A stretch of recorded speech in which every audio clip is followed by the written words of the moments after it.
Hello viewers, আজকে আমরা civil case বা সুট বা দেওয়ানি মোকদ্দমা নিয়ে আমরা আজকে আলোচনা করব, যতটা আলোচনা করা যায়। তাহলে আমরা সিভিল সুট বা দেওয়ানি মোকদ্দমা নিয়ে আলোচনা করব।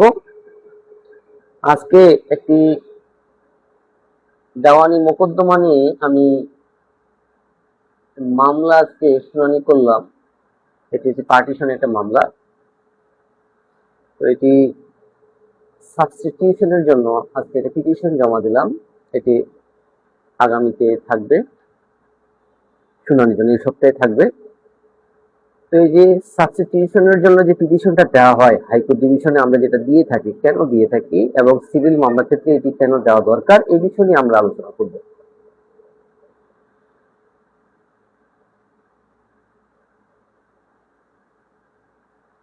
আশা করি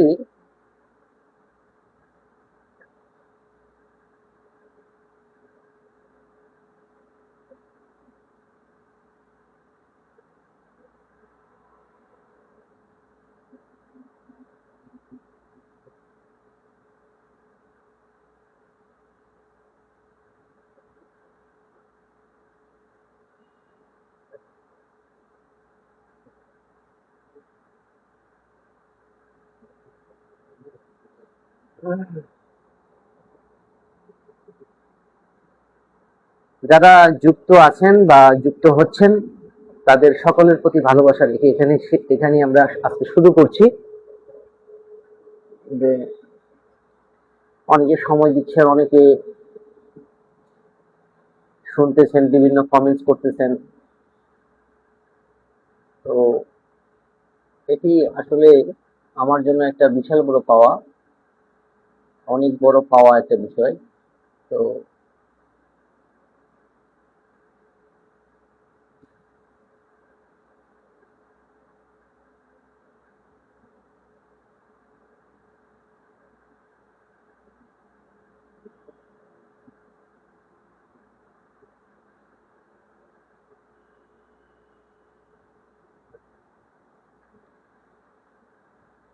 আমরা সিভিল ম্যাটার নিয়ে আজকে আলোচনা করব, যে সিভিল ম্যাটারটা যতটা পারা যায়। আমি একটু পিসিতে সেট করতে যাচ্ছি, পারতেছি না। বুঝলাম না আসলে কেন হচ্ছে।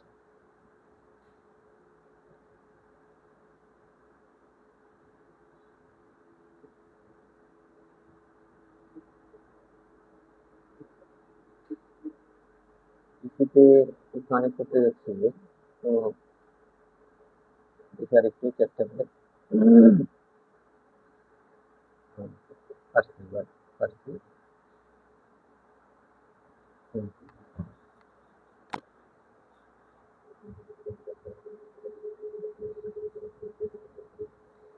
আমরা কানেক্ট হতে পারছি, আশা করি।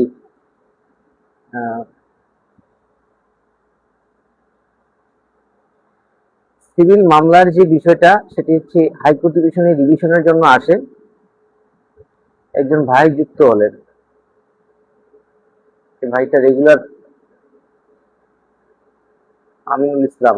ধন্যবাদ ভাই, আপনি প্রায় লাইভে আপনি যুক্ত হন এবং শুনছেন বা দেখছেন, এই জন্য আপনাকে অনেক ধন্যবাদ। আর যারা এভাবে আমাকে সাপোর্ট করছেন, আশা করি আমার সাউন্ডটা মনে হয় ক্লিয়ার হচ্ছে। যদি ক্লিয়ার হয়ে থাকে তাহলে আমরা কিন্তু চেক দিয়ে দিই সাউন্ডটি ক্লিয়ার হচ্ছে কিনা।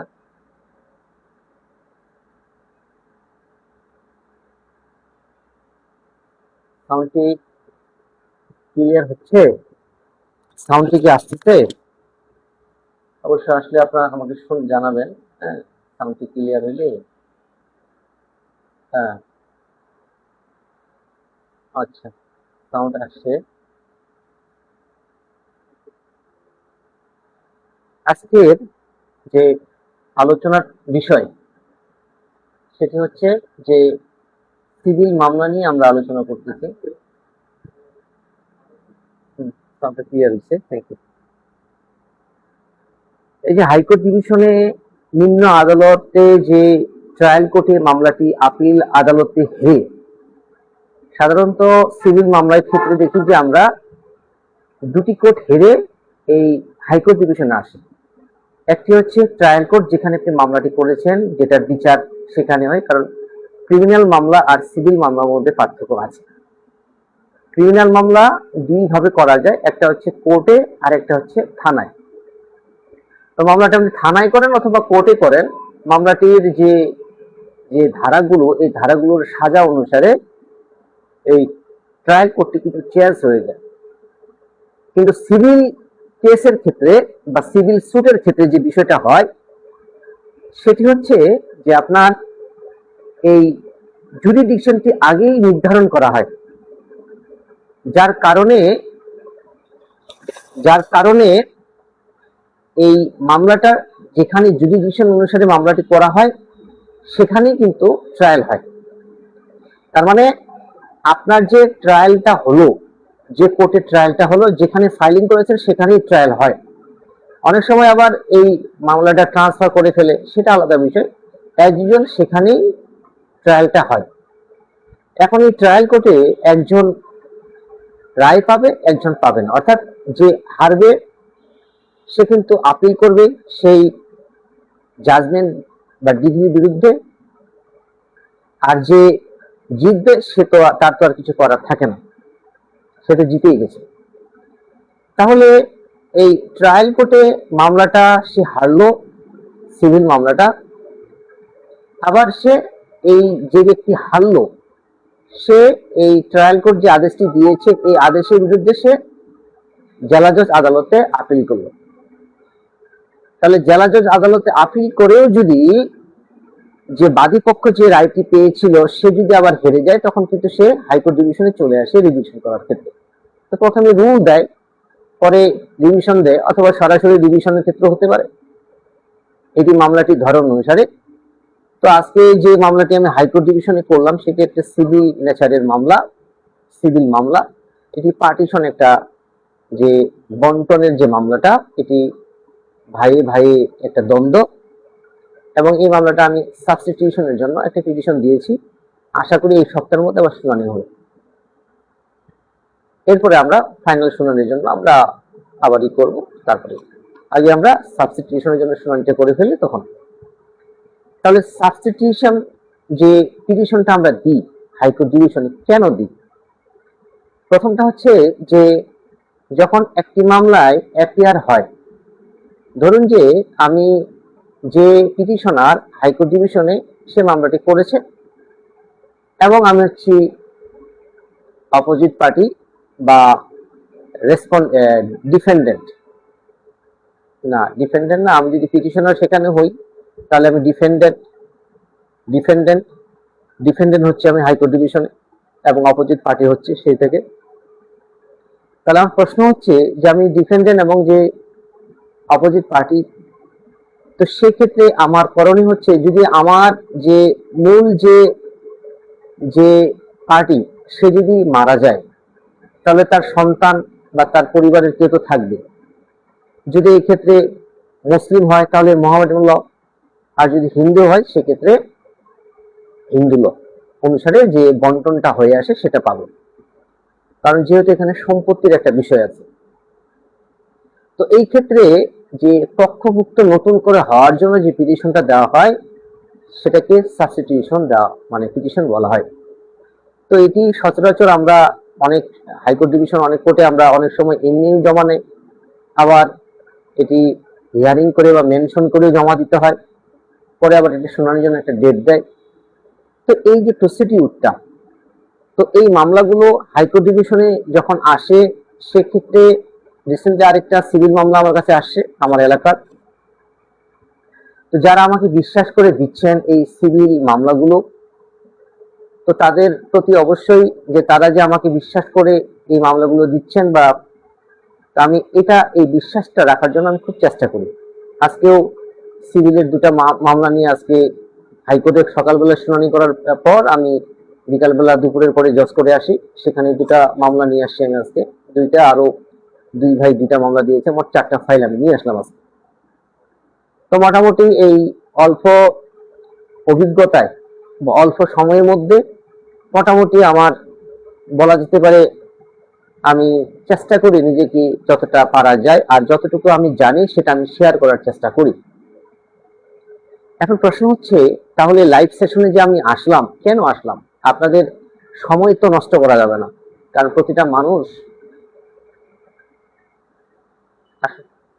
প্রতিটা মানুষ তাদের মূল্যবান সময় আছে। তো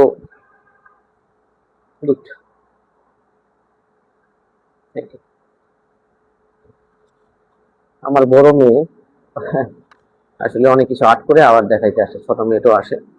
তো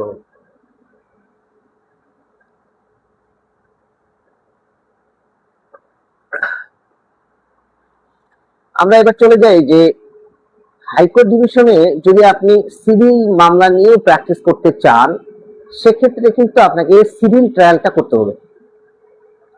এখন সিভিল ট্রায়াল যদি আপনি না করেন, এই আনা গন্ডা করা ক্রান্তি তিল যদি হিসাব না বুঝেন, এই হিসাবটা বের করা যদি না বুঝেন, এবং এই পর্চা থেকে বা খতিয়ান থেকে কে কতটুকু সম্পত্তি পাবে এবং কার কতটুকু সম্পত্তি দাবি করতে পারবে, এবং এই 16 আনার মধ্যে যদি 5 জন থাকে তাদের দাগ অনুসারে কতটুকু সম্পত্তি পাওনা আছে, এগুলো যদি ভালো ধারণা না থাকে তাহলে হাইকোর্ট ডিভিশনে সিভিল মামলাটা করা খুব কঠিন হয়ে যায়।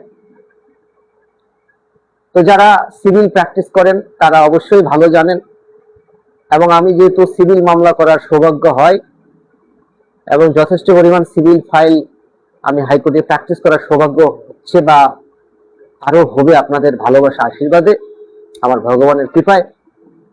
তো সেই থেকে আমি চেষ্টা করি যে একটি সিভিল মামলা যখন আমার কাছে আসে, এই যে প্রায় 50 বছর, মানে 40 বছর, 70 বছর বা 20 বছর, এই যে একটা মানে চেন যে টানতে হয়, অর্থাৎ সিএস থেকে মানে সিভিলের যে সমস্যাটা হয় সব থেকে বড় বিষয় যে আমাদের যে সিএস থেকে যে চলে আসতে হয় আরএস পর্যন্ত। এখন অনেক জায়গায় আরএস আছে, অনেক জায়গায় বিডিএস আছে, ডিএস আছে। ঢাকা যে মেইন সিটিতে যে কর্পোরেশনে যে সেটা হচ্ছে সিটি জরিপ। তো এই পর্যন্ত যে চেনটা টানতে হয় এবং যে দলিলগুলো রয়েছে বায়া দলিলগুলো রয়েছে, আমরা জানি যে সিভিল মামলার ক্ষেত্রে সাধারণত দুই ভাবে অনারশিপটা পাওয়া যায়। একটি হচ্ছে যে যদি আপনি ক্রয়ের সূত্রে মালিক হন, ধরেন যে আমরা সাব কবলা, গিফট, বিভিন্ন ভাবে আপনি যদি ক্রয়ের সূত্রে মালিক হন। আর একটি হচ্ছে আপনার পিতার সম্পত্তি ছিল বা মায়ের সম্পত্তি ছিল, সেখান থেকে আপনি অটো চলে আসছেন মালিকানা। তো সেই ক্ষেত্রে এই মালিকানা নির্ধারণ করা যায় সাধারণত সিভিলে দুই ভাবে। তাহলে আমরা বাই ইনহেরেন্ট আর হচ্ছে বাই সাবকবলা ডিড। তো এই দুইভাবে কিন্তু আমরা মামলাটা এই উত্তর মালিকানা আমরা পাই। তাহলে এই যে পার্টিশন মামলায় যে আজকে আমি সাবস্টিটিউশনের যে পিটিশনটা দিলাম হাইকোর্ট ডিভিশনে, এটি কেন দিলাম? এটি এই জন্যই দিলাম যে মূল যে পার্টি সে মারা গেছে এবং তার 2 সন্তান আছে, তার 2 সন্তানকে এইখানে পক্ষভুক্ত করতে হবে। কারণ যে মারা গেছে সে তো আর আসতে পারে না, এটা তো আমরা সবাই জানি যে দিস ইজ ইউনিভার্সাল, যে মারা যেহেতু গেছে সেখানে আর কিছু করণীয় নেই। যারা উত্তরাধিকার রয়েছে তাদেরকে আমরা এখানে পক্ষভুক্ত করব। এই পক্ষভুক্ত করার জন্য সাবস্টিটিউশনের যে পিটিশনটা আমরা দিয়ে থাকি। এখন প্রশ্ন হচ্ছে যে সাবস্টিটিউশনের পিটিশনটা দেওয়ার পর শুধু কি আমরা এই পর্যন্ত থাকবো? এটা হিয়ারিং করব, এবং এই হিয়ারিং করার সাথে সাথে যে মামলার যে পুরো ফাইল রয়েছে এটির পরিমাণটা এবং যে চেন অফ টাইটেল যেটা রয়েছে সেটাকে আমরা বের করে ফেলবো।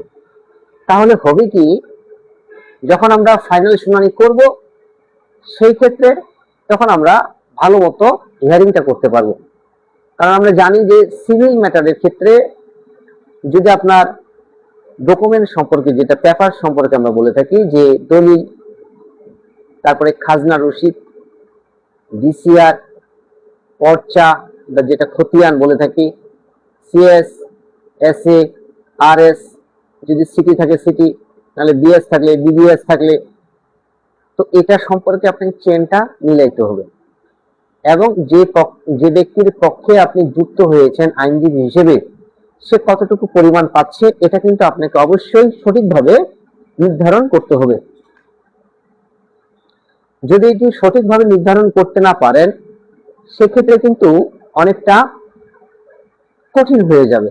কঠিন মানে আপনি যখন এই হিয়ারিং করবেন, সেখানে অপোজিট পার্টি আপনাকে বিভিন্নভাবে হয়তো কাউন্টার দিয়ে সেখান থেকে রেমেডি পাওয়ার যে সুযোগটা, এটা আপনার কমে যেতে পারে।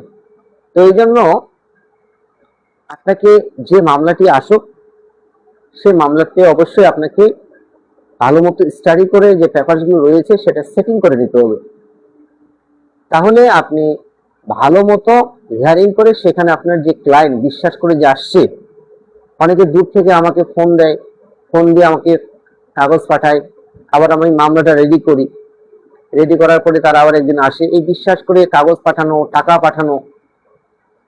আমার একটা দিনাজপুরে ক্লায়েন্ট ছিল, তো ওনার সাথে আমার অনেকটা ভালো ডিল হয়েছিল, তবে উনি কাগজ পাঠিয়ে দিয়েছেন এবং সাথে আমার একটা ভালো ফি দিয়েছেন যে পেপারসটা তোলার জন্য।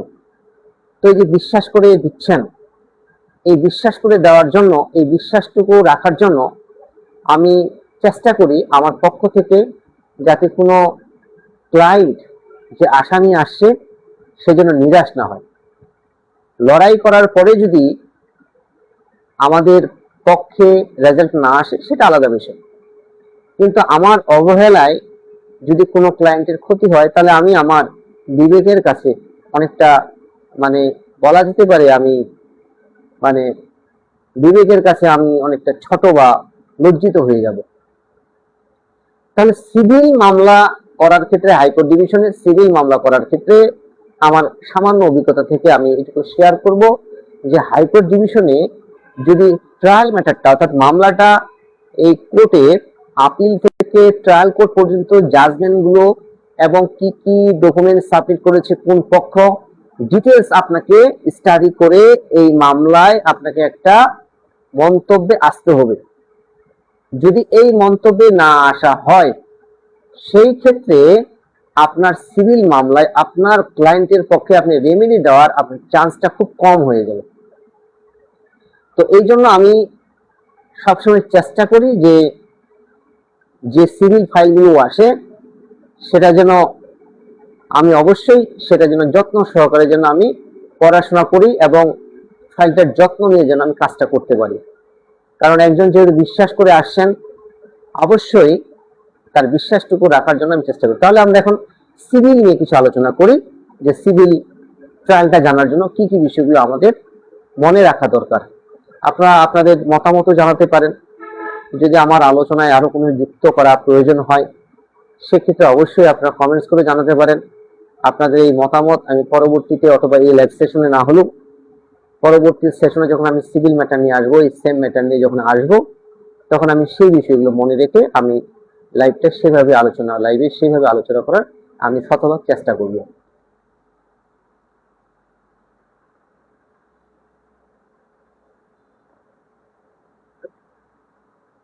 আজকে ঢাকা বারে আমার প্রথম যে চেম্বার ছিল, সেখানকার সিনিয়র ভাই ইউনিভার্সিটির অ্যাডভোকেট সোহেল ভাই, সাথে পারভেজ ব্যাপারী,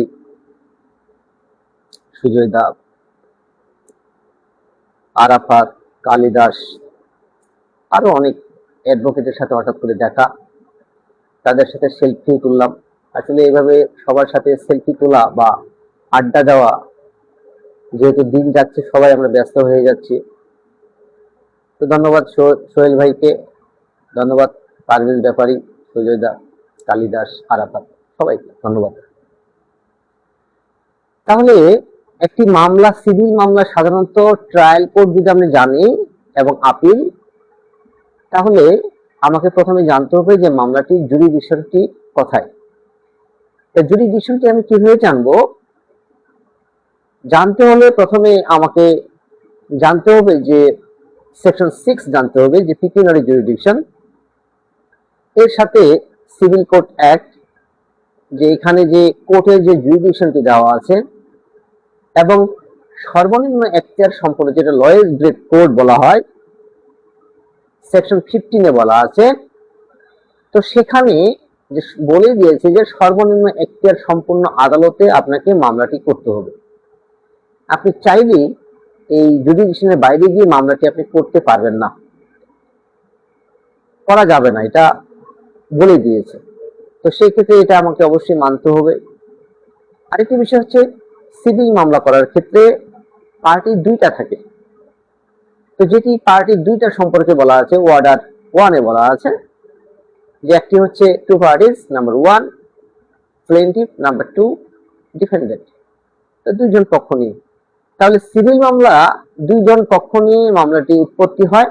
উৎপত্তি হওয়ার পরে নালিশের কারণ উদ্ভব হতে হবে, অর্থাৎ একজনের প্রপার্টি আরেকজন দখল করে ফেলেছে, অথবা একজনের প্রপার্টির যে একটা ধরেন যে সর্বশেষ বা একটা খতিয়ান সে তার নামে নামজারি করে ফেলেছে, মানে এই ধরনের একটা dispute cause of action arise হতে হবে। যদি খতিয়ান সংশোধন হয় সেক্ষেত্রে সিভিল ম্যাটার হলো এটা ওই ল্যান্ড সার্ভে ট্রাইব্যুনালে চলে যাবে, এলএসটি কোর্টে চলে যাবে, এলএসটিতে চলে যাবে। তাহলে এই যে বিষয়গুলো আমাদের কিন্তু মাথায় রাখতে হবে। আবার সিভিল মামলাগুলো এখন অনেকটা কমে যাচ্ছে। কমে যাওয়ার কারণ হচ্ছে যে ভূমি অপরাধ 2023 সালে যে আইনটা আসলো, ওইখানে অনেকে আগে প্রথমে দৌড়টা মারে। কারণ সিভিলে যে পরিমাণ লং টাইম এবং প্রপারলি যদি এটার কেয়ার না নেওয়া যায়, এবং সিভিল করার ক্ষেত্রে আইনজীবী এবং ক্লায়েন্ট, এখানে একটা সিভিল মামলা দ্রুত মানে সম্পূর্ণ বা দ্রুত শেষ করার তিনটা ওয়ে থাকে। তিনটা জিনিস যদি ঠিক থাকে তাহলে একটা সিভিল মামলা দ্রুত সম্পূর্ণ করা যাবে 2 থেকে 3 বছরের মধ্যে। একটি হচ্ছে ক্লায়েন্টকে, একটি 2 নম্বর হচ্ছে আইনজীবীকে, দুজনকে মতের মিল থাকতে হবে। প্রথমটা হচ্ছে ক্লায়েন্ট কি বলছে এই ভাষাটুকু আইনজীবীকে বোঝার চেষ্টা করতে হবে, এবং ক্লায়েন্টকেও এই তার যে বক্তব্য সেটাকে সহজভাবে উপস্থাপন করার চেষ্টা করতে হবে আইনজীবীর কাছে। কারণ সহজ একটা বিষয়, যেমন আজকে একজন আমার এই এলাকার এক বড় দাদা কল দিয়েছেন সকালবেলা। তো উনি যেভাবে বলছেন ফোনের মধ্যে, আসলে আমি কনফিউশনের মধ্যে পড়ে গেছি যে আসলে উনি কার পক্ষে, উনি কি বাদীর পক্ষে না বিবাদীর পক্ষে, নাকি যে যে পার্টির কাছে সম্পত্তিটা বিক্রি করে দিয়েছে উনি তার পক্ষে, মানে কোন পক্ষে, আমি কনফিউশনের মধ্যে পড়ে গেছি। মাঝে মাঝে আমি চলে যাচ্ছি এই বাদীর পক্ষে, মাঝে মাঝে বিবাদী, মাঝে মাঝে মানে 3 জন পক্ষ। 2 ভাই নিজেদের সম্পত্তি নিয়ে বন্টন হয়েছে, বাপ আরেকজনের নামে কবলা করে দিয়েছে, 2 ভাই মিলে আবার সম্পত্তি বিক্রি করে দিয়েছে। তাহলে থার্ড পার্টি, 3 জন হয়ে গেল এখানে। তো এখন কার পক্ষে এটা কিন্তু আমি বুঝতে খুব কষ্ট হয়েছে। কয়েক মিনিট আমি তো আসলে কনফিউশনের মধ্যে পড়ে গেছি। তো অ্যান্সারও দেওয়া হচ্ছে একটু ভুল, তো উনি যে অ্যান্সারটাই দিচ্ছে সেটাই ভুল হচ্ছে। আমি পড়ে গেলাম টেনশনে যে আসলে ভুল হচ্ছে কেন। পরে আমি ক্লিয়ার হলাম, যে বললাম যে হ্যাঁ আপনার সমস্যা হচ্ছে যে সাব কবলা মূলে যে সম্পত্তিটার মালিক এখানে যার নামে দিয়েছে বা যে ক্রয় করেছে সেই বেচতে পারবে, অন্যজন বেচতে পারবে না। কিন্তু ঘটনা ঘটে গেছে বাপের সম্পত্তি মনে করে 2 ভাই বিক্রি করে দিয়েছে, দলিল পরে দেখছে যে একজনের নামে এটা কবলা করা আছে।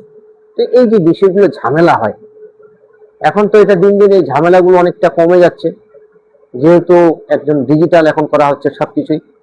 তো পরবর্তীতে হয়তো আরো এই যে এই ধরনের একটা জমি 2-3 বার রেজিস্ট্রেশন করে দেওয়া, 2-3 জনের নামে রেজিস্ট্রেশন করে দেওয়া, এগুলো হয়তো অনেকটা কমে যাবে, কমে যাবে। কারণ ডিজিটাল যত হবে তত কিন্তু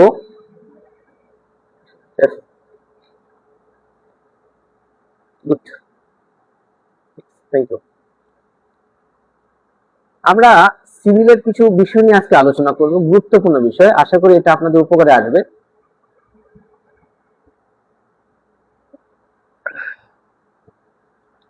প্রথমটা হচ্ছে যে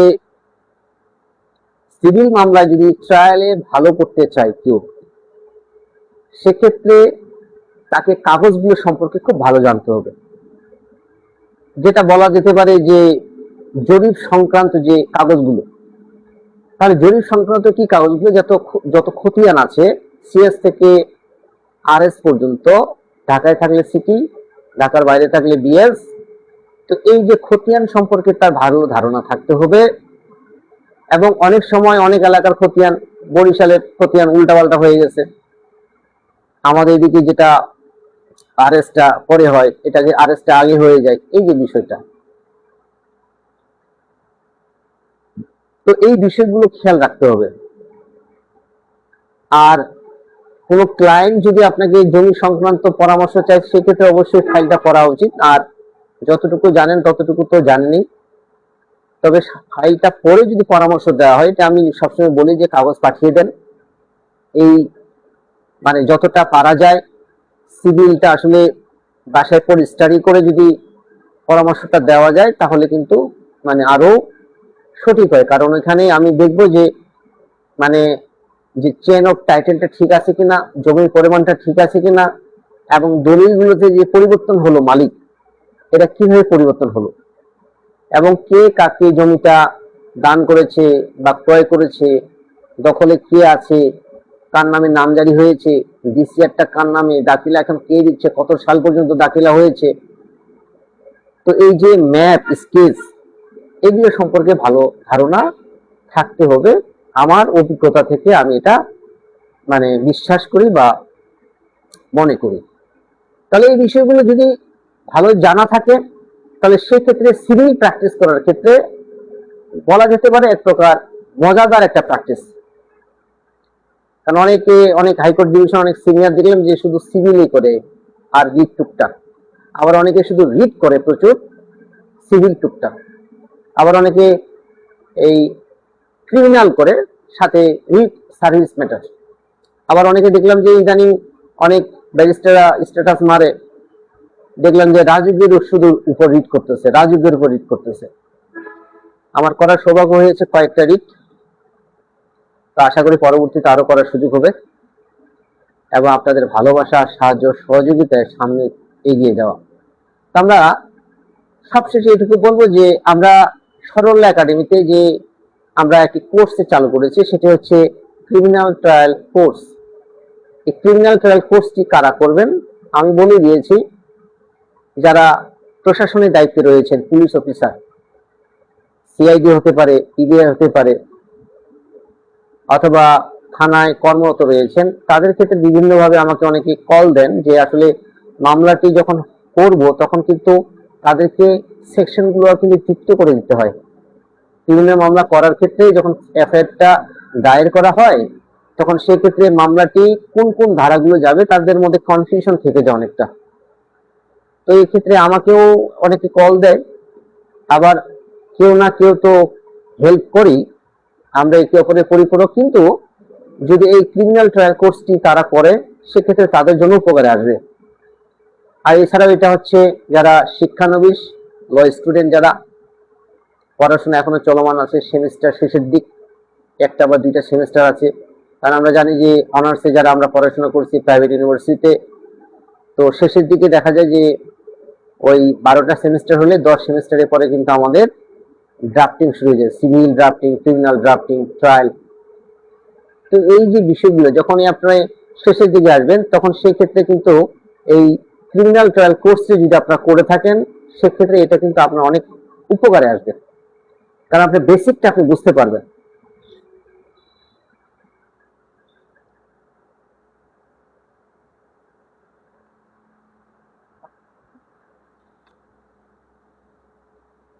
আপনি বেসিকটা বুঝতে পারবেন। এবং যারা অ্যাডভোকেট হয়েছেন, কোনো কারণবশত ভালো সিনিয়রের সাথে প্র্যাকটিস করতে পারেন না বা করা সম্ভব হয় নাই, অনেকের হয় নাই বিভিন্ন কারণে। আমরা যেহেতু মিডল ক্লাস থেকে আইন পেশে আসি, সেক্ষেত্রে আমরা অনেকে কিন্তু অনেক সমস্যার মধ্যে পড়ে থাকি। তো সেই ক্ষেত্রে মনে অনেক চাই সেটা হয়তো 2 বছর পরে করব বা 3 বছর পরে করব। তো এই ক্ষেত্রে যারা করার সুযোগ পান নাই, ভালো সিনিয়রের সাথে প্র্যাকটিস করার সুযোগ পান নাই, সেই ক্ষেত্রে আপনারা এই ক্রিমিনাল ট্রায়াল কোর্সটি করতে পারেন। এটি অনলাইন এবং অফলাইন দুটোই চালু আছে। তো এই ছিল আজকের আলোচনার বিষয়। আশা করি আমার এই লেকচারটি যদি আপনার উপকারে আসে তাহলে এটি অবশ্যই শেয়ার করবেন এবং কমেন্টস করে জানাতে পারেন। শেয়ার কেন করবেন? আপনার এবং আপনার পরিবারকে সচেতন করার জন্য, আইনি পরামর্শ যাতে সহজে পায়, সেক্ষেত্রে এটি তাদের জন্য উপকারে আসবে। এবং যারা নিয়মিত আমাকে দেখছেন বা শুনছেন তাদের সকলের প্রতি ভালোবাসা রেখে এখানে শেষ করছি। আমি advocate Saral Kumar Roy, Supreme Court Bangladesh, founder and director of Saral Academy. এবং আমার দুটি ইউটিউব চ্যানেল রয়েছে। অনেকে আজকে এই এক বড় ভাই জিজ্ঞাসা করলেন যে ইউটিউব চ্যানেল আছে কিনা। আমি বললাম যে আমার দুটি ইউটিউব চ্যানেল রয়েছে, একটি হচ্ছে সরল একাডেমি আর আরেকটি হচ্ছে ইউটিউব চ্যানেল সরল নিউজ। এই দুটি চ্যানেল আমার আছে। এখানেও আমি লাইভগুলো আমি চেষ্টা করি এবং এই লেকচারগুলো সেখানে আপডেট করি। সেখান থেকে আপনারা এই কালেক্ট করে আপনারা ফ্রি শুনতে পারেন, দেখতে পারেন। তো এই ছিল আজকের আলোচনার বিষয়। আপনারা ভালো থাকবেন, আপনারা সুস্থ থাকেন এবং প্রচুর পরিশ্রম করেন, সততার সহিত পরিশ্রম করেন, প্রচুর টাকা ইনকাম করেন, পরিবারকে দেখেন, সমাজকে দেখেন, দেশে উন্নয়ন করেন এবং দেশের টাকা দেশেই রাখি এবং এই বাংলাদেশকে আমরা সুন্দর একটা পরিবেশ তৈরি করি। বাংলাদেশে যাতে ধর্ম বর্ণ নির্বিশেষে আমরা এখানে বসবাস করতে পারি। আমরা ধর্ম নিয়ে কোনো সংঘাত করব না, আমরা দল নিয়ে কোনো সংঘাত করব না। আমরা আমরা অভাবের বিরুদ্ধে, আমরা কুসংস্কারের বিরুদ্ধে এবং যারা দুর্নীতি করছে তাদের বিরুদ্ধে আমরা লড়াই করি। আমাদের এই দেশটাকে আমরা সুন্দরভাবে গড়তে চাই। যেমন আমরা অনেকে স্বপ্ন দেখি যে অনেক টাকা পয়সা হলে আমরা আমেরিকায় সেটেল হব, অস্ট্রেলিয়া সেটেল হব। বাইরের মানুষ যেন স্বপ্ন দেখে যে আমরা বাংলাদেশে সেটেল হব। তা আমরা যদি এখন থেকে সচেতন হই, আগামী 5 বছর বা 10 বছরের মধ্যে এই দেশটা আরো অনেক সামনের দিকে যাবে। তো আমরা যারা হিন্দু, মুসলিম, বৌদ্ধ, খ্রিস্টান যারা রয়েছি সবাই একে অপরের বলা যেতে পারে ভাইচারা। এবং আমার যত টিচার বলা যায় 99% হচ্ছে মুসলিম। তো সেই ক্ষেত্রে আমরা মিলেমিশে থাকি এবং যারা আমাদের এই ভাইচারার মধ্যে যদি কেউ বিভেদ সৃষ্টি করতে চায় সেটার বিরুদ্ধে আমরা প্রতিবাদ করব। কারণ আমরা শত বছরের আমাদের ভাইচারা এবং এই বাংলাদেশকে সোনার বাংলা, এটা আমরা সোনার বাংলা করার জন্য আমরা সবাই পরিশ্রম করি সততার সহিত এবং আমরা প্রচুর ইনকাম করি, নিজেরা ভালো থাকি, নিজের পরিবারকে এবং যারা আশেপাশে বন্ধু বান্ধব আত্মীয় স্বজন রয়েছে তাদেরকেও যেন আমরা ফান্ডিং করতে পারি। অনেক মেধাবী স্টুডেন্ট আছে যারা টাকার জন্য পড়াশোনা করতে পারে না, তাদেরকে আমরা যারা পারি আমরা চেষ্টা করব তারা যেন ভালো করে পড়াশোনা করে দেশ ও জাতিকে আরো ভালো কিছু দিতে পারে। কারণ আমরা জানি আমরা সবাই একটা ফিক্সড টাইমের জন্য এই দুনিয়াতে আসছি, আবার আমাদের চলে যেতে হবে। তো এই যাওয়া এবং আসার মাঝে আমরা একে অপরের জন্য সহায়তা করতে পারি। আমিও থাকবো না, হয়তো এক সময় আপনারাও থাকবেন না। আমরা একে অপর আস্তে আস্তে করে চলে যাব, পর্যায়ক্রমে চলে যাব। কিন্তু আমরা যাওয়ার আগে সততার সহিত পরিশ্রম করি এবং দেশের জন্য, সমাজের জন্য, পরিবারের জন্য, পিতামাতার জন্য, নিজের ফ্যামিলির জন্য ভালো কিছু করি। তো আজ এ পর্যন্তই। ভালো থাকবেন এবং সবাই যারা আমার পাশে আছেন বা পাশে থাকছেন সকলের প্রতি ভালোবাসা রেখে এখানে শেষ করছি। আপনাদের সকলের সুস্থতা কামনা করি। আমি অ্যাডভোকেট সরল কুমার রায়। নমস্কার।